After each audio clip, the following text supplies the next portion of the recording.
Hello everybody. हम लोग आज पढ़ने वाले हैं आपकी क्लास 9th की बुक मोमेंट्स के लेसन नंबर 4, जिसका हेडिंग है इन द किंगडम ऑफ फूल्स, अर्थात मूर्खों के राज्य में। और इसके राइटर हैं, कन्नड़ा फोक टेल्स लिया गया है A.K. रामानुजन के द्वारा।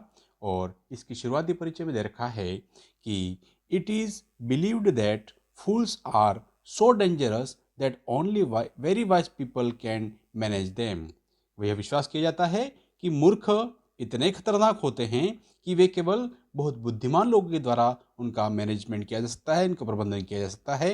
Who are the fools in this story? इस कहानी में ये मूर्ख कौन हैं? What happened to them? और उनके साथ क्या घटना घटित होती है? चलिए हम इसकी शुरुआत करते हैं। तो फ्रेंड्स, यह जो कहानी आपके सामने लिखी गई है वो बहुत ही लंबी लेकिन बहुत ही मज़ेदार कहानी है। हम इसको 2 पार्ट में पढ़ेंगे। तो चलिए शुरुआत करते हैं हमारे पहले पार्ट को। इसमें लिखा गया है, in the kingdom of fools both the king and the ministers were idiot. यहाँ पर मूर्खों के राज्य में राजा और मंत्री दोनों ही मूर्ख थे। They didn't want to run things like other kings. वे अन्य राज्यों की भांति अपने राज्य का संचालन नहीं करना चाहते थे। So they decided to change night into day and day into night. इसलिए उन्होंने दिन को रात और रात को दिन में बदल देने का निर्णय किया। They ordered that everyone should be awake at night. उन्होंने आदेश दिया कि हर व्यक्ति रात को जागेगा। Till their fields and run their businesses only after the dark. और अपने खेत जोतेगा, अपना व्यवसाय अंधेरा होने के पश्चात करेगा। And go to bed as soon as the sun came up. और सूर्योदय होते ही वह सोने चला जाएगा। Anyone who disobeyed would be punished with death. और जो कोई भी राजा की आज्ञा का पालन नहीं करेगा उसको मृत्युदंड दिया जाएगा। The people did as they were told for fear of death. और लोगों ने मृत्यु के भय से ऐसा ही उनकी आज्ञा का पालन किया। The king and the minister were delighted at the success of their project. राजा और उसका जो मंत्री था वह खुश थे कि उनकी योजना सफल हो गई। One day a Guru and his disciple arrived in the city. एक दिन एक गुरु और उसका शिष्य उस शहर के अंदर आए। It was a beautiful city. यह बहुत ही सुंदर नगर था। It was broad daylight. यह बहुत ही सुंदर रोशनी थी, सूर्य की रोशनी थी। But there was no one about. लेकिन वहां पर कोई भी दिखाई नहीं दे रहा था। Everyone was asleep. हर कोई सोया हुआ था। Not a mouse stirring. यहाँ तक कि चूहा तक भी नहीं घूम रहा था। Even the cattle had been taught to sleep day by day. और यहाँ तक कि पशुओं को भी दिन में सोने के लिए सिखा दिया गया था। The two strangers were amazed by what they saw around them और and wandered around to town till evening। यह दोनों जो व्यक्ति थे वह अजीब और चारों ओर देखा उन्होंने और हैरान हो गए और वे शाम तक वहीं भटकते रहे। When suddenly the whole town woke up and went about its nightly business। अचानक सारा जो नगर था वह जाग गया और रात्रि के कामों में लग गया।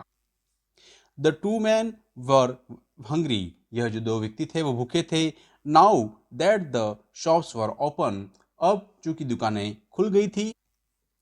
They went to buy some groceries। तो वह कुछ खाने की चीजें खरीदने के लिए गए। To their astonishment they found that everything cost the same, a single doodoo। वे आश्चर्यचकित रह गए कि उन्होंने पाया कि प्रत्येक वस्तु की कीमत मात्र एक डूडू थी। Whether they bought a measure of rice or a bunch of bananas। चाहे वो एक चावल की माप अथवा केले का एक गुच्छा हो। It cost a doodoo। इसकी कीमत मात्र एक डूडू थी। The guru and his disciple were delighted। गुरु और इसके शिष्य खुश हो गए। They had never heard of anything like this। उन्होंने कभी भी ऐसी स्थिति के बारे में सुना नहीं था। They could buy all the food they wanted for a rupee। और वे अपनी आवश्यकता की सभी खाद्य वस्तुएं एक ही कीमत पर खरीद सकते थे। When they had cooked and eaten, the guru realized that this was a kingdom of fools and it would not be a good idea for them to stay here। और इस राजा ने, इसका गुरु ने समझ लिया कि यह एक ऐसा स्थान है जहाँ पर ठहरना उचित नहीं है, क्योंकि यह जो है मूर्खों का राज्य है और यहाँ पर कोई समस्या हो सकती है। This is no place for us, let us go. उसने कहा कि यह स्थान हमारे ठहरने के लिए उचित नहीं है, चलो यहाँ से चलते हैं। He said to his disciple, उसने अपने शिष्य से कहा। But the disciple didn't want to leave the place, लेकिन जो शिष्य था वह उस स्थान से जाना नहीं चाहता था। एवरीथिंग वॉज चीप हियर, हर कोई वस्तु यहाँ पर सस्ती थी। All he wanted was good cheap food, और वह जो भी चीज चाहता था वह सस्ता और भोजन ही चाहता था। द गुरु सेड, गुरु ने कहा, दे आर ऑल फूल्स, वे सभी मूर्ख हैं। These won't last very long, यह बहुत समय तक नहीं चल सकता। And you can't tell what they do to you next, और यह कोई नहीं बता सकता कि वे तुम्हारे साथ कैसा बर्ताव करेंगे।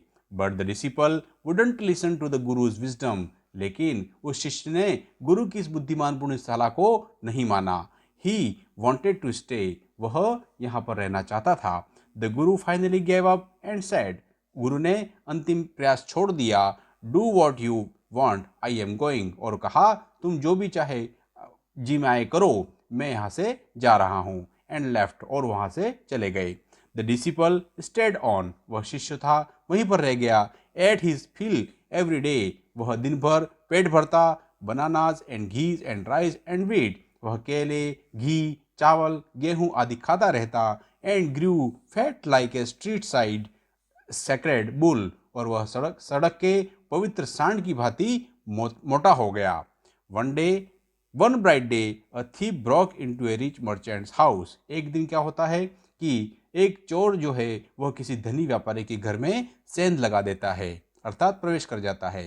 ही had made a hole in the wall, उसने उसकी दीवार में छेद किया। एंड स्निक्ड इट, और इसके अंदर घुस गया।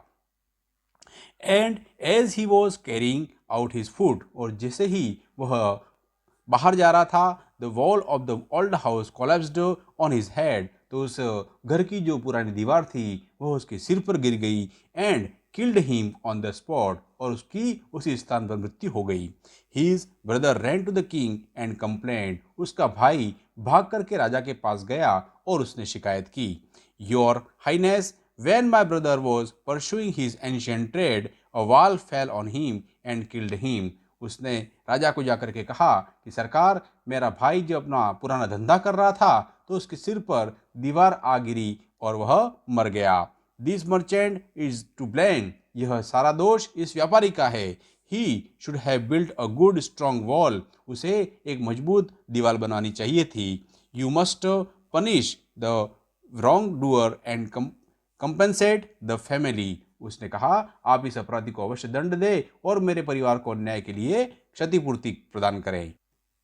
फॉर दिस इनजस्टिस, इस अन्याय के लिए। द किंग सेड, राजा ने कहा, जस्टिस विल बी डन, तुम्हें न्याय मिलेगा। डोंट वरी, चिंता मत करो। And at once summoned the owner of the house, और उसी समय उस घर के स्वामी को बुला लिया गया।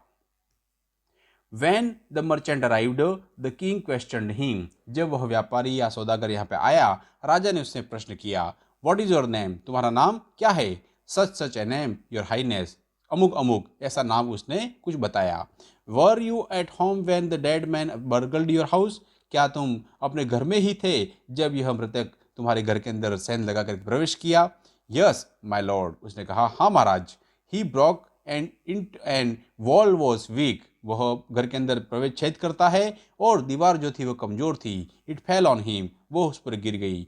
The accused plead guilty, अपराधी अपना अपराध स्वीकार करता है। Your wall killed these men brothers, you have murdered a man. तुम्हारी दीवार ने इस व्यक्ति के भाई की जान ले ली है, तुम इसके हत्यारे हो। We have to punish you, हमें तुम्हें दंड देना होगा।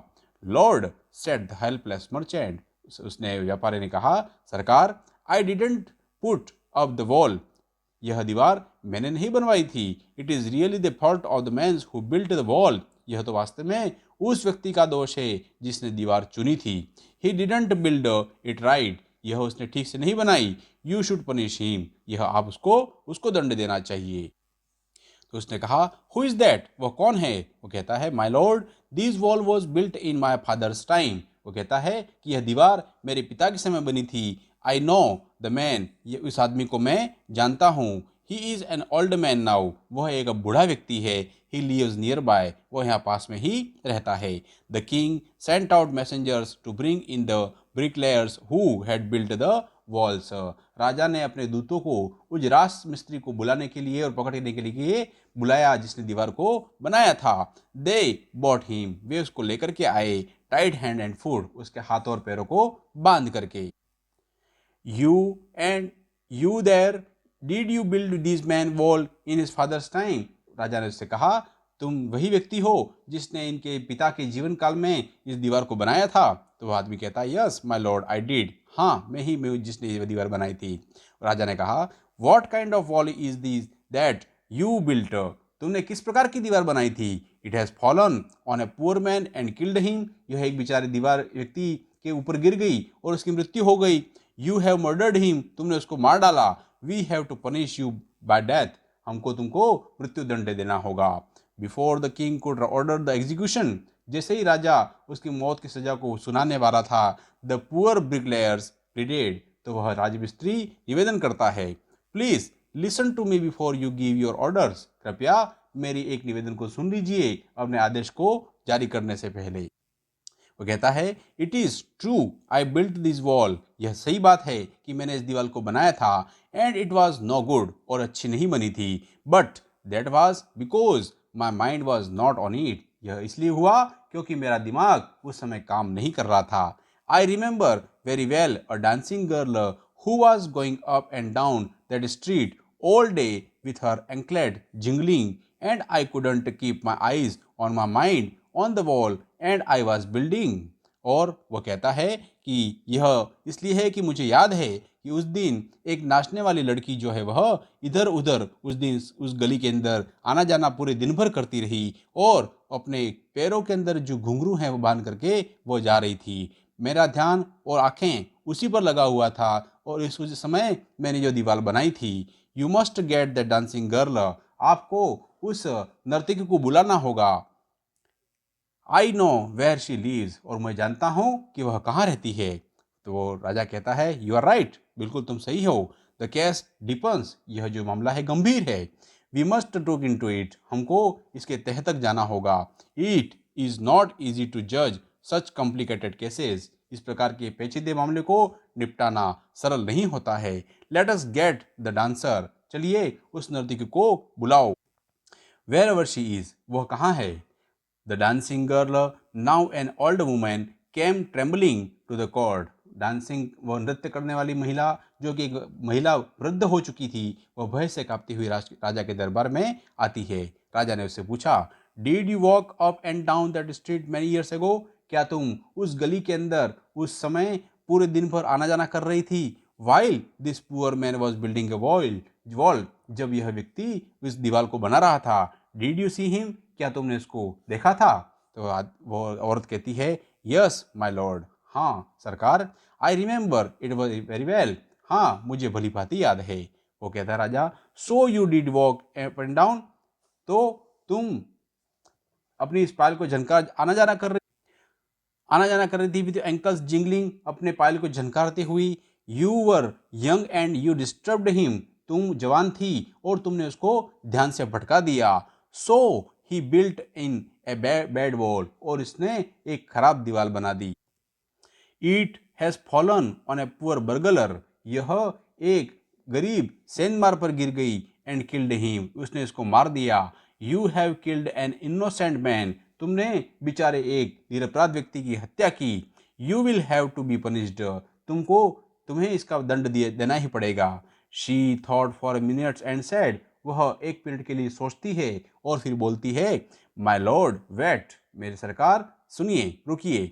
I know now why I was walking up and down that street, अब मुझे याद आया कि मैं उस सड़क पर क्यों आ जा रही थी। I had given some gold to the goldsmith, मैंने कुछ सोना एक सुनार को अपने आभूषण बनाने के लिए दिया था। To make some jewelries for me. He was a lazy scoundrel, और वह सुस्त और शैतान था। He made so many excuses. उसने इतने सारे बहाने बनाए. Said he would give it now and he would give it then and so on all day. वह अभी आज आभूषण देता हूँ, कुछ समय पश्चात देता हूँ, सारा दिन यही करता रहा. He made me walk up and down to his house dozen times. उसने मुझे दर्जनों बार अपने घर पर दौड़ाया. That was when these bricklayers saw me. उस समय इस राजमिस्त्री ने मुझे देखा. It is not my fault. यह मेरी गलती नहीं है, मेरा दोष नहीं है. My lord, it is the damned. यह सरकार. Goldsmith fault. यह तो उस सुनार की गलती है. Poor thing, she is absolutely right. वह राजा कहता है, बेचारी महिला यह बिल्कुल सही कह रही है. Thought the king, राजा ने ऐसा सोचा. Weighing the evidence, और उसने तौल करके और अपना ध्यान रख करके इसी सारी बात सोची. We have got to the real culprit at last. हम आखिरकार उस अभियुक्त को पकड़ ही लिया. Get the goldsmith. उस सुनार को बुलाओ. Whenever he is hiding at once. वह जहाँ कहीं भी छिपा हो उसे फौरन बुलाया जाए.